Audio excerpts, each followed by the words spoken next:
Topologic Navy. Hey everyone, Templar74 here with another Yu-Gi-Oh video, and today's Yu-Gi-Oh video is going to be my thoughts and impressions regarding the latest episode of Yu-Gi-Oh VRAINS, episode 109, The Ignis Hunter. And I gotta be honest with you guys, although I enjoyed the duel between Pandora and although I enjoyed this episode is kind of cementing a feeling I have about Season 3 overall, and as far as Season 3, I'm beginning to have problems with it as a whole. Not with this particular episode, but just with the season as a whole. But I'll talk about all of that soon enough because this episode really dives into it. So yeah, with that being said, and at risk of further rambling, let's get started. So the episode begins with a recap of last week's episode with Go's defeat and the beginning of I versus Pandora's duel. And of course we see Pandora at the beginning of this, before she makes her move, she presses I if he's given up on coexistence.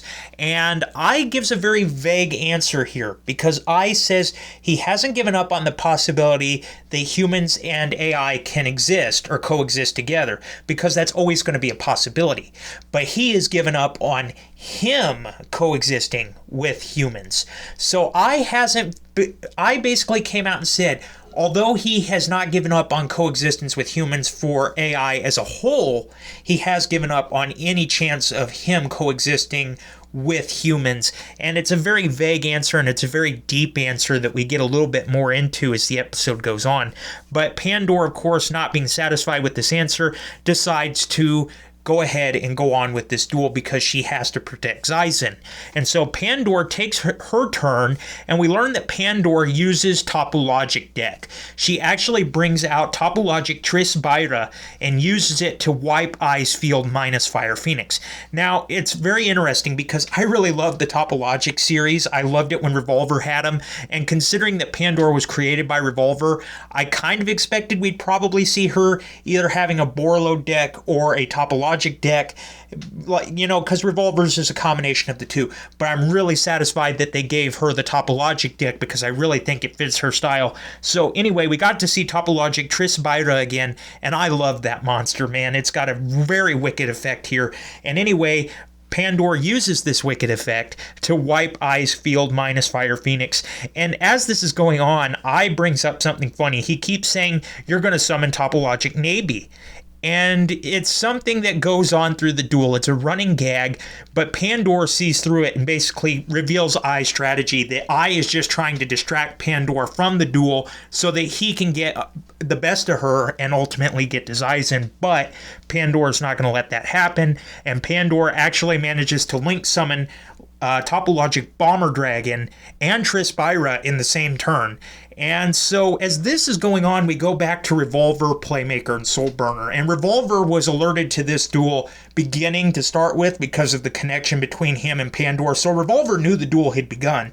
And he's basically telling Soul Burner and Playmaker, although I don't know the details of the duel, he assures them that Pandora has the advantage in the duel. And Revolver's not wrong, because statistically speaking, from just the card game, stepping back from it being the anime and what we know is going to happen, just speaking from it from the card game perspective, Revolver's right. Topologic is the best deck that could go up against I and ultimately wipe I's deck. So this is the best deck he could go on with. And of course we know that Pandora is on par with the Ignis, or at least Revolver assures us that that's the case. So ultimately, this should be a really close match, and Revolver keeps trying to assure Playmaker and Soul Burner of that. We then go back to the duel, and we actually go back to the duel just in time to see Topologic Bomber's attack literally blow I off the plane, and as I is being catapulted here off of the plane and into the atmosphere, he's actually able to use Solstice's new feature, and he's able to eject a kind of claw-like arm, a grappling hook arm, and he's able to hook onto the plane and ultimately reel himself back in, which I thought was kind of interesting because I thought, okay, Pandora's going to win the duel basically by blowing I off the aircraft. It seems legit to me. It didn't have to be a legit win. As long as she got rid of I, it could still count as a win, but unfortunately that's not the route they went. I manages to get himself back to the plane, and he comments on all the useful features this Solstice has. And so yeah, I's back back on the plane. He's still got 200 life points left, and he basically goes on to question whether he is a weak duelist or not. And of course, this is all a ploy. He knows he's strong. He's convinced himself he's strong. But he does this throughout season 3 so far, is every time he goes up against a duelist here, a human duelist, or in this case Pandor, he comes close to losing, and he questions whether he's a good duelist or not. But ultimately, he brushes it aside. I think it's clearly an act. And no, I was not meant to be a pun there. That was just a coincidence, a happy coincidence. Let's just put it that. No pun intended on that. So anyway, now that Ai's back on the airplane, Pandor does something interesting. Pandor offers Ai the chance to resign the duel and flee, because Pandor believes that she is going to win the duel. And Ai is, he's like, well, wait a minute, I'm the enemy. Why are you allowing me to flee? And he learns that Revolver had not put into her algorithm basically how to handle Ai just quitting the duel and leaving. So Pandor does have the ability within her programming, although Revolver assures Playmaker that Ai will lose and he has no sympathy for the Ignis. Pandor really does, and Pandor tries to encourage Ai to quit and leave. And we actually see her real plan come about when the plane starts to land and descend into the airport. And we learn that the plan was not to defeat Ai with Pandor. The plan was to distract Ai long enough to get the plane on the ground for Zaizen and Aoi to escape. That was the plan all along. It was not to defeat Ai. But Ai caught on to this because, again, Soltis has multiple useful features. It has an altitude meter, which was able to tell him that, hey, the plane is descending. Ai knew that this was going to happen. And just before the plane lands, we see the landing gear retract. It's coming into the airport. Ai basically snaps his fingers, the jets refire, and this thing shoots back up into the air and overshoots the runway. This, of course, flusters Pandor. Pandor wants to know what's going on, and Ai basically explains, the fun isn't over. We have time.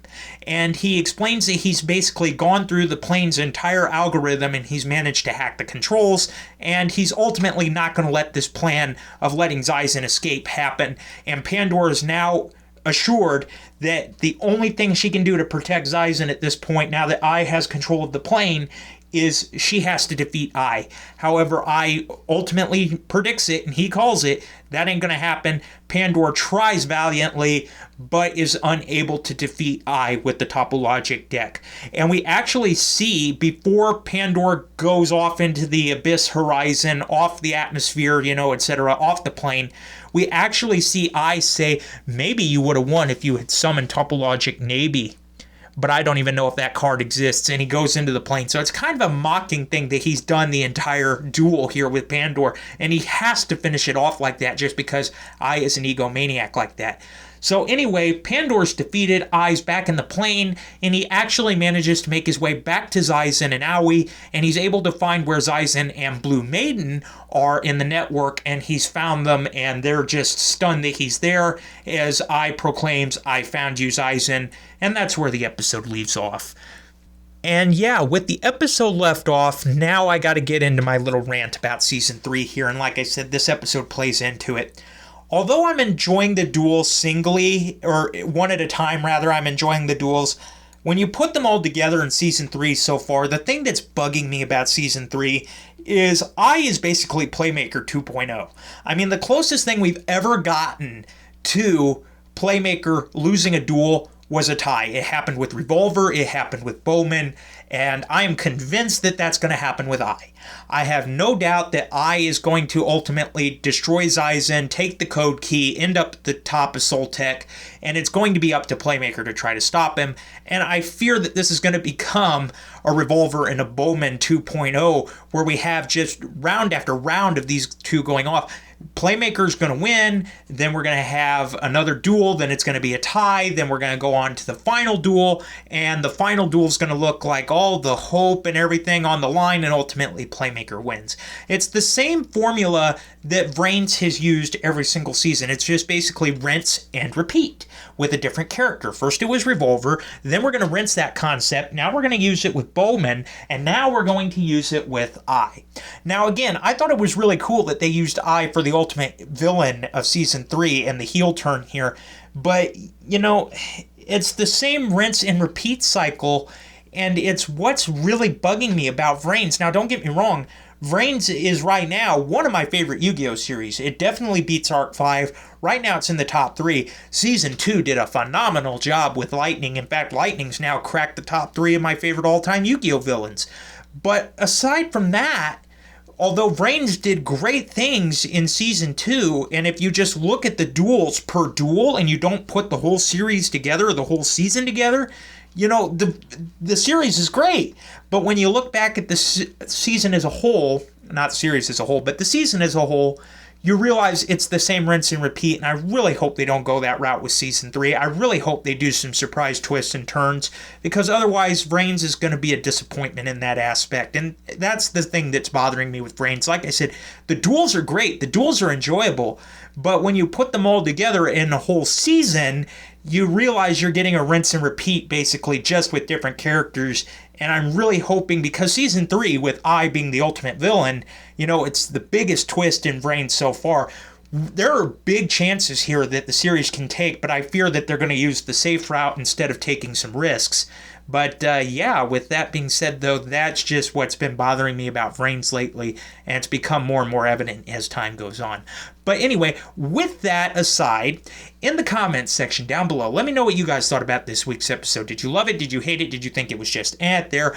What are your thoughts with Vrains? Do you agree with me that when you just take the duels and separate them, don't look at them in a context, they're great, but when you put them all together, you realize you're getting the rinse and repeat cycle here, the rinse and repeat syndrome, as I call it. Just let me know what your guys' thoughts are about all this in the comments section down below, because as always, I enjoy hearing from you. Alright everyone, as always, Templar74 signing off. Have a great day everybody, and I'll talk to you all next time. Goodbye everybody.